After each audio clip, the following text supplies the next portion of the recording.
emosional ini, peneliti ingin meninjau tentang pengaruh emosi dalam pengambilan keputusan menggunakan pendekatan feeling is for doing. Pentingnya emosi untuk pengambilan keputusan itu sendiri juga merupakan proses emosional. Jika kita terlibat dalam pengambilan terperinci dari berbagai tindakan yang berbeda, ini dapat menjadi sumber emosi negatif. Selain itu, emosi ini mempengaruhi bagaimana kita mengevaluasi hasil keputusan dan kesejahteraan kita.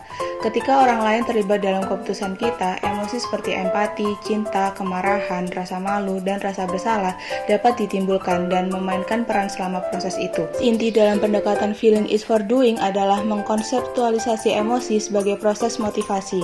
Fritsche 1986 menyebutkan emosi dapat mempengaruhi pengambilan keputusan untuk tindakan tertentu dengan memberikan prioritas kontrol. Emosi yang berbeda dikaitkan dengan tujuan yang berbeda pula, sehingga emosi memiliki dampak istimewa pada pengambilan keputusan. Misalnya, kemarahan akan memotivasi seorang untuk bergerak melawan sumber kemarahannya, sedangkan rasa takut dapat memotivasi seseorang untuk menjauh dari sumber rasa takutnya. Afeksi merujuk pada banyaknya konsep pengalaman termasuk suasana hati, emosi, sikap, evaluasi, dan preferensi. Konsep pengalaman apapun yang positif atau negatif dapat dianggap afektif. Afeksi yang positif dapat menciptakan utilitas seperti kepuasan, kesejahteraan, dan nilai. Sedangkan afeksi negatif menciptakan disutilitas. Respon afektif terhadap opsi pilihan dapat berfungsi sebagai choice heuristic. Misalnya, pembuat keputusan merujuk pada afeksi. Artinya, tidak mempertimbangkan informasi terperinci, tetapi hanya mengambil dan mengevaluasi yang dibentuk sebelumnya. Penting untuk menyadari bahwa afeksi bukanlah sinonim untuk emosi. Emosi bersifat afektif karena mereka dapat ditempatkan pada kontinum positif dan negatif, tetapi tidak semua afeksi adalah emosi.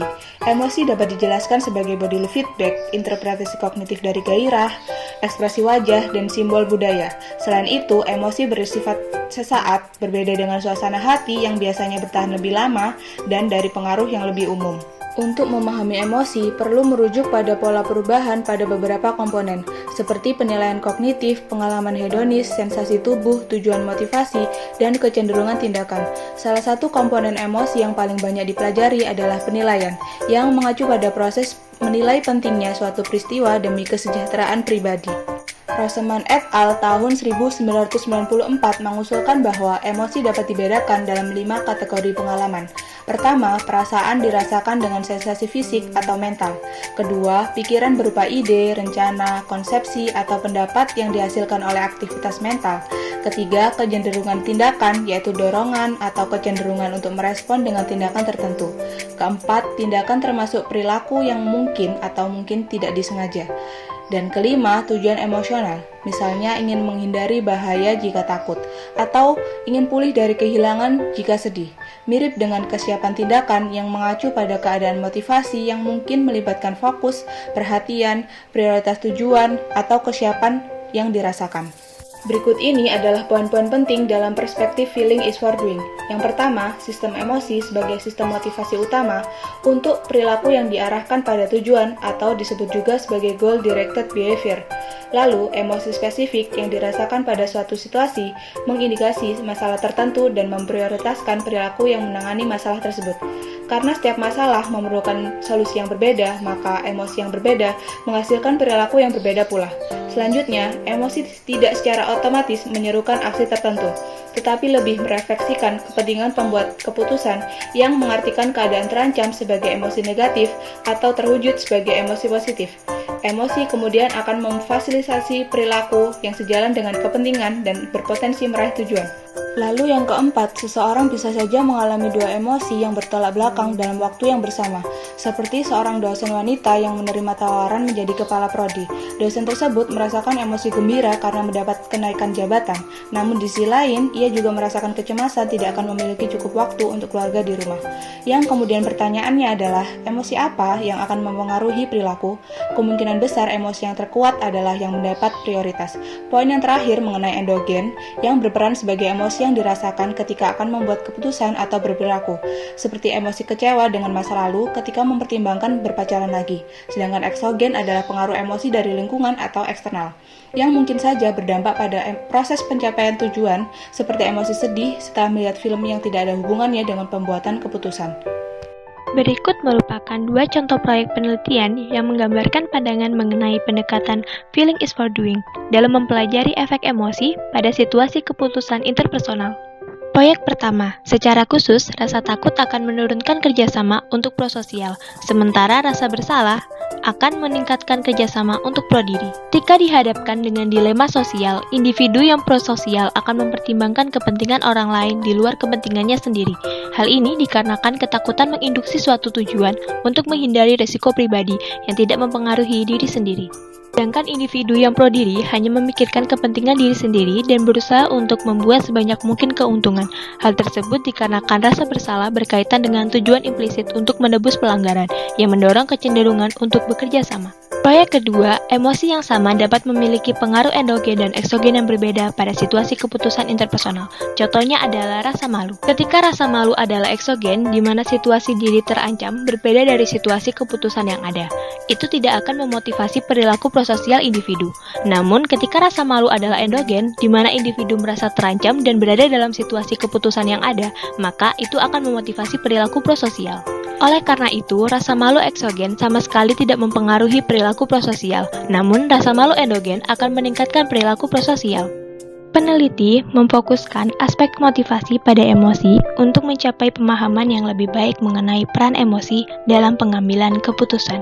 Dalam mengembangkan motivasi yang memadai emosi, peneliti merangkum 4 kriteria yang harus dipenuhi, yaitu: pertama, perlunya pendekatan sistematis untuk menetapkan sasaran pada emosi.